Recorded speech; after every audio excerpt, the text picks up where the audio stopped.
السلام علیکم۔ شروع اللہ کے نام سے جو بڑا مہربان اور نہایت رحم والا ہے۔ آج کی اس ویڈیو میں آپ کو ایسی 3 عورتوں کے بارے میں بتاؤں گی جو کبھی بھی اپنا گھر نہیں بسا سکتی۔ 3 قسم کی عورتیں اپنا گھر کبھی نہیں بسا سکتی۔ وہ کون سی ہیں؟ تو آئیے جانتے ہیں۔ ایسی عورتوں سے کنارہ کر لینا ہی بہتر ہوتا ہے۔ نمبر 1، جھوٹی عورت۔ جھوٹی عورت کبھی اپنا گھر نہیں بسا سکتی کیونکہ جھوٹ بول بول کر وہ سب کی نظروں میں اپنا مقام کھو چکی ہوتی ہے۔ اس کے اپنے سچے رشتے بھی اسے سوالیہ نظروں سے دیکھنے لگتے ہیں۔ جھوٹ کی بنا پر بنائے گئے رشتے سچ کی ایک معمولی سی چھوٹی سی چوٹ سے بھی ٹوٹ جاتے ہیں۔ نمبر 2، بغض رکھنے والی عورت۔ حضرت علی رضی اللہ تعالیٰ عنہ نے فرمایا، ایک دوسرے سے بغض نہ رکھو، یہ خیر و برکت کے زوال کا باعث ہے۔ نمبر 3، دھوکہ دینے والی عورت۔ کبھی کبھی میٹھی گفتگو کر کے لوگ آپ کو عزت نہیں بلکہ دھوکہ دے رہے ہوتے ہیں۔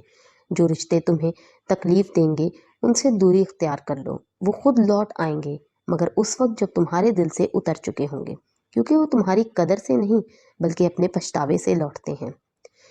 جس کی دی ہوئی تکلیف سے آج تم رو رہے ہو وہ کل تمہارے پچھتاوے میں روئے گا۔ عورت خدا کی نعمت ہے۔ عورت اگر بیٹی ہے تو سراپے رحمت، بیوی ہے تو شوہر کے لیے نصف ایمان کی وارث، ماں ہے تو اولاد کے لیے قدموں تلے جنت رکھتی ہے۔ عورت مرد کی عزت کا تاج بھی ہے۔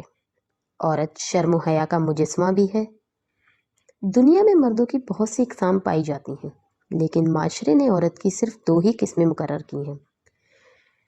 نمبر 1، اچھی عورت۔ نمبر 2، بری عورت۔ عورت نیک ہے یا بد؟ عورت کے لیے درمیانی رستہ اختیار کرنے کا کوئی آپشن موجود نہیں ہے۔ ایمان کی کمزوری اور دنیا کی رنگینی نے آج کی عورت کے لفظی معنی ہی تبدیل کر دیے ہیں۔ ماضی میں عورت کی آنکھ کی حیا اور لہجے کی سختی نے مرد کے نفس کو زنجیروں میں جکڑے رکھا۔ آج کی عورت عیار و مکار ہے۔ اتنی تیزی سے ہمارے ملک میں غربت اور مہنگائی میں اضافہ نہیں ہو رہا جتنی تیزی سے آج کی عورت کا ایمان ڈگمگا رہا ہے۔ پہلی قسم کی عورت میں ایمانی جذبہ، کردار کی بلندی، دینداری و خودداری ایسے جیسے گھٹی میں گھول کر پلائی گئی ہو۔ یہ باعزت بیٹی، وفادار بہن، نیک و پرہیزگار بیوی اور پاکیزہ ماں ہوتی ہے۔ حالات جیسے بھی ہوں، اس قسم کے عورت کے ایمان میں رائی کے برابر بھی کمی نہیں آتی، بلکہ مشکل حالات میں ان کے ایمان کو اور پختہ کر جاتے ہیں۔ غربت، بیوگی، طلاق یا بیماری، مشکل سے مشکل حالات میں بھی اپنی ہی عزت کی محافظ نہیں بلکہ اپنے باپ، بھائی، خاوند اور بیٹی کی عزت کی محافظ بھی رہتی ہے۔ اس نیک صفت خاتون کے کمزور کندھوں پر آ جاتی ہے۔ ایسی عورتیں مشکل حالات میں اپنے اندر مردانہ صلاحیتوں کو اجاگر کر کے زمانے کا مقابلہ کرتی ہیں۔ یہ وقت آنے پر باپ بیٹے کا کردار بھی ادا کرتی ہیں اور اپنی نسلیں سنوار دیتی ہیں۔